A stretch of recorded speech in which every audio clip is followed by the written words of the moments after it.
होइए सोई जो राम रचि राखा, को करी तर्क बढ़ावे साखा। हनुमान जी इस कलयुग के अंत तक अपने शरीर में ही रहेंगे। वे आज भी धरती पर विचरण करते हैं। वे कहाँ रहते हैं, कब कब व कहाँ कहाँ प्रकट होते हैं और उनके दर्शन कैसे और किस तरह किए जा सकते हैं, यह हम आपको इस वीडियो में बताने वाले हैं। मित्रों, आज हम आपको हनुमान जी से जुड़े 10 रहस्य बताने वाले हैं और अंत के तो 2 रहस्य ऐसे हैं जो आपको पता भी नहीं होंगे। यह वीडियो हमने बहुत रिसर्च करके बनाया है, तो उम्मीद करते हैं यह वीडियो आप अंत तक जरूर देखेंगे। नमस्कार दोस्तों, मैं रवि आपका अपने चैनल में स्वागत करता हूं। अगर आप भी हनुमान जी के भक्त हैं तो सच्चे दिल से कमेंट बॉक्स में लिखें जय हनुमान। श्री राम की कृपा प्राप्ति के लिए हमें हनुमान जी को प्रसन्न करना चाहिए। उनकी आज्ञा के बिना कोई भी श्री राम तक नहीं पहुंच सकता। हनुमान जी की शरण में जाने से सभी सुख सुविधाएं प्राप्त होती हैं। इसके साथ ही जब हनुमान जी हमारे रक्षक हैं तो फिर हमें किसी अन्य देवी देवता, बाबा, साधु, ज्योतिष आदि के बातों में भटकने की जरूरत नहीं है। हनुमान जी इस कलयुग में सबसे जागृत और साक्षात हैं। कलयुग में हनुमान जी की भक्ति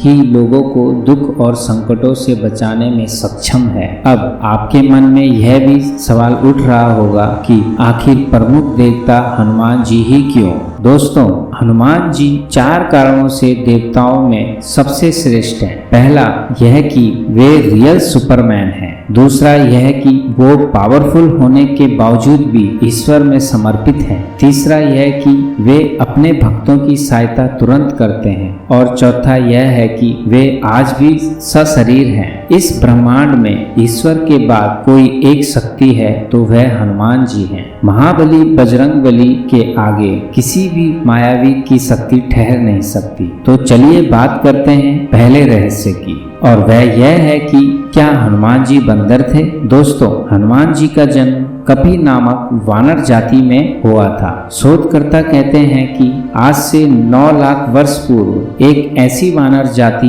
भारत में विद्यमान थी जो आज से 15 से 12 हजार वर्ष पूर्व विलुप्त होने लगी थी और अंततः लुप्त हो गई। इस जाति का नाम था मातम जाति। हनुमान जी के संबंध में यह प्रश्न उठता है कि क्या हनुमान जी बंदर थे? इसके लिए लोग रामायण ग्रंथों में लिखे गए हनुमान और उनके मित्र सुग्रीव, अंगद आदि के साथ वानर, कपि, सखामेघ आदि विश्लेषण पढ़कर उनके बंदर प्रजाति होने का उदाहरण देते हैं। और यह भी है कि उनकी सभी जगह प्रतिमाएं देखकर उनके पशु या बंदर होना प्रतीत होता है। रामायण में वाल्मीकि जी ने जहां उन्हें विशेष पंडित, राजनीतिक में धुरंधर, वीर शिरोमणि प्रकट किया है, दरअसल आज से 9 लाख वर्ष पूर्व मानव की ऐसी जाति थी जो मुख और पूंछ से मानव वानर समान नजर आती थी, लेकिन उस जाति की बुद्धिमत्ता और शक्ति मानव से कई ज्यादा थी। यह सभी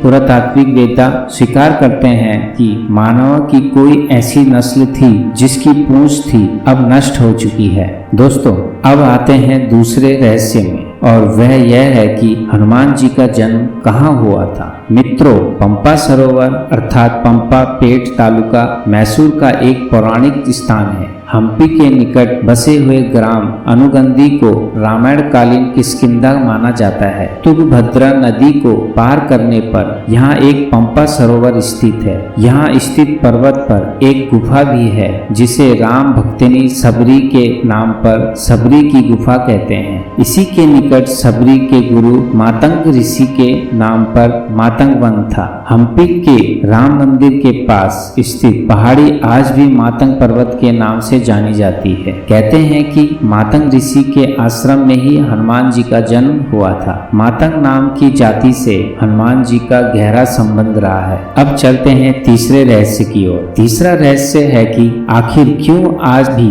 जीवित हैं हनुमान जी। हनुमान जी इस कलयुग के अंत तक अपने इस शरीर में ही रहेंगे। वे आज भी धरती पर विचरण करते हैं। हनुमान जी को धर्म की रक्षा के लिए अमरता का वरदान मिला था। इस वरदान के कारण आज भी हनुमान जी जीवित हैं। वे भगवान के भक्तों तथा धर्म की रक्षा में लगे हुए हैं। जब कल्कि के रूप में भगवान विष्णु अवतार लेंगे तब हनुमान जी, परशुराम जी, अश्वत्थामा, कृपाचार्य, व्यास जी, विभीषण और राजा बलि सार्वजनिक रूप से प्रकट हो जाएंगे। अब बात करते हैं चौथे रहस्य की, और वह यह है कि रामायण में एक चौपाई कही गई है कि चारों जुग प्रताप तुम्हारा, है प्रसिद्ध जगत उजियारा। इसका अर्थ यह है कि हनुमान जी चारों युग में रहेंगे। सबसे पहले त्रेता युग की बात करें तो त्रेता युग में हनुमान जी ने केसरी नंदन के रूप में जन्म लिया और वे राम भक्त बनकर उनके साथ छाया की तरह बनकर रहे। द्वापर युग की बात करें तो द्वापर युग में हनुमान जी भीम की परीक्षा लेते हैं। महाभारत में प्रसंग है कि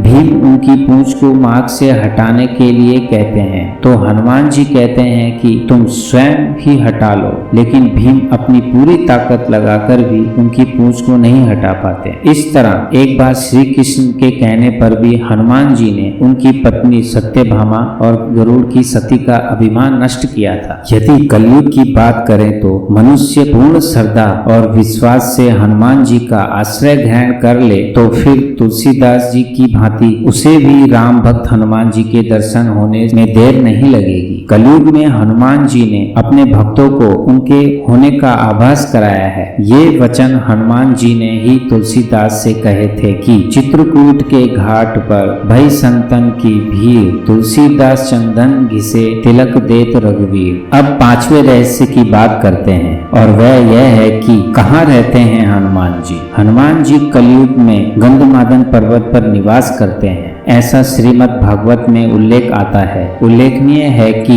अपने अज्ञातवास के समय पांडव गंधमादन पर्वत के पास पहुंचे थे। एक बार भीम सहस्त्रदल कमल लेने के लिए यहीं पहुंचे, जहां उन्होंने हनुमान जी को लेटा देखा और हनुमान जी ने भीम का घमंड चूर कर दिया। गंधमादन पर्वत का उल्लेख कई पौराणिक ग्रंथों में हुआ है। यहाँ पर ऋषि, चारण, विद्याधर, गंधर्व, किन्नर आदि निवास करते हैं। यदि हम बात करें कि यह गंधमादन पर्वत वर्तमान में कहाँ है, यह कैलाश पर्वत के हिमालय के उत्तर में स्थित है। यह पर्वत कुबेर के राज्य क्षेत्र में स्थित था। आज यह क्षेत्र तिब्बत इलाके में है। अब हम छठे रहस्य की बात करते हैं और वह यह है कि हनुमान जी के पुत्र के बारे में, जिनका नाम था मकरध्वज। मकरध्वज को पातालपुरी के राजा अहिरावण ने अपना राज्यपाल नियुक्त किया था। पवन पुत्र बाल ब्रह्मचारी थे, तो आखिर कोई उनका पुत्र कैसे हो सकता है? चलिए आपको बताते हैं। वाल्मीकि रामायण के अनुसार उनके पुत्र की कथा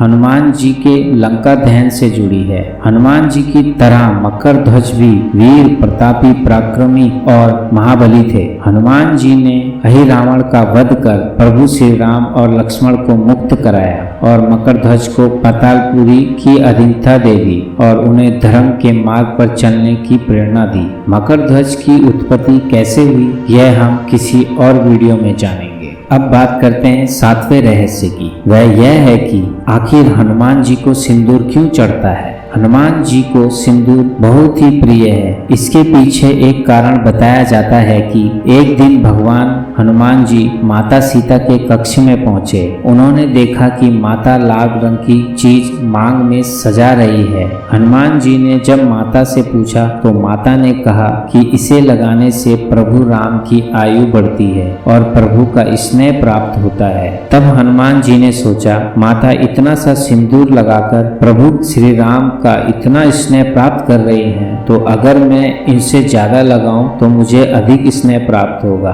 यह सोचकर उन्होंने अपने सारे शरीर में सिंदूर का लेप लगा लिया। इसलिए कहा जाता है कि भगवान हनुमान जी को सिंदूर लगाना बहुत पसंद है। अब बात करते हैं आठवें रहस्य की और वह यह है कि आखिर हनुमान जी की पहली स्तुति किसने की। चलिए आपको बताते हैं। इंद्रादि देवताओं के बाद धरती पर सर्व सर्वप्रथम विभीषण जी ने हनुमान जी की शरण लेकर उनकी स्तुति की थी। विभीषण जी को भी हनुमान जी की तरह चिरंजीवी होने का वरदान मिला। वो आज भी सशरीर जीवित हैं। विभीषण ने भगवान हनुमान जी की स्तुति में एक अद्भुत स्रोत की रचना की है। विभीषण द्वारा रचित इस स्रोत को हनुमान वंडमानल स्रोत कहते हैं। अब 9वें रहस्य की बात कर लेते हैं और वह यह है कि हनुमान जी की पत्नी का क्या नाम था। क्या हनुमान जी की पत्नी थी?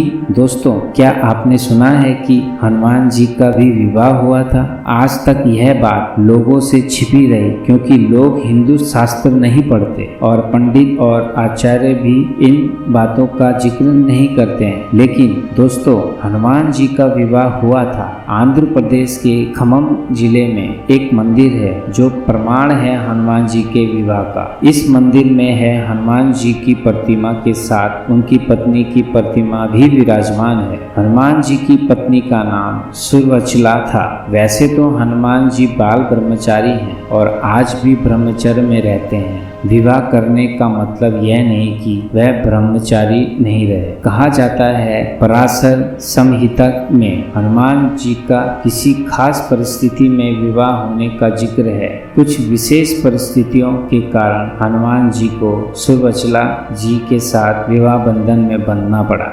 दोस्तों, अब बात करते हैं 10वें और इस वीडियो के अंतिम रहस्य। आज भी हनुमान जी यहाँ आते हैं। कहते हैं कि हर 41 साल बाद हनुमान जी एक आदिवासी समूह से मिलने आते हैं। इन कबीलों के समूह को मातम कहा जाता है। कहा जाता है कि मातम ऋषि के आश्रम में हनुमान जी का जन्म हुआ था। वेबसाइट सेतु एशिया ने दावा किया 27 मई 2014 को हनुमान जी इस कबीले के समूह के साथ थे। कहा जाता है कि भगवान राम के स्वर्ग चले जाने के बाद हनुमान जी इन जंगलों में आ गए थे, जहाँ पर इन आदिवासियों ने उनकी बहुत सेवा की। जब हनुमान जी ने वहाँ से जाने लगे तो उन्होंने वादा किया हर 41 साल बाद वे यहाँ के कबीले वासियों को ब्रह्म ज्ञान देंगे। कबीले के लोग हनुमान जी के साथ जो करते थे एक बुक में लिखते थे। वह भाषा भी कुछ विचित्र थी। वेबसाइट सेतु इस भाषा का अध्ययन कर ही यह बात का दावा करते हैं। तो दोस्तों, आपको यह वीडियो पसंद आया हो तो चैनल को लाइक, सब्सक्राइब और बेल आइकन को क्लिक करना ना भूलें, जिससे मेरी लेटेस्ट वीडियो का अपडेट आपको सबसे पहले पहुंचे। जय श्री राम।